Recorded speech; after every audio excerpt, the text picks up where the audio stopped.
Welcome back to everyone. In this video I will guide you how to active Google Assistant on Motorola Moto G47. Let's start the video. First of all, go to app library, scroll down and click on settings app. Now in setting, scroll down and click on Google. After click on Google, click on all services. After click on all services, scroll down and click on search assistant and voice. After click on search assistant and voice, click on Google Assistant.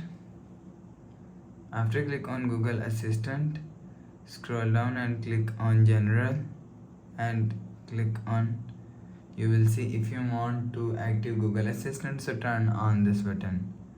After turn on this button, Google Assistant is active. After active Google Assistant, go back to home screen. Please subscribe for more new latest videos. Thanks for watching.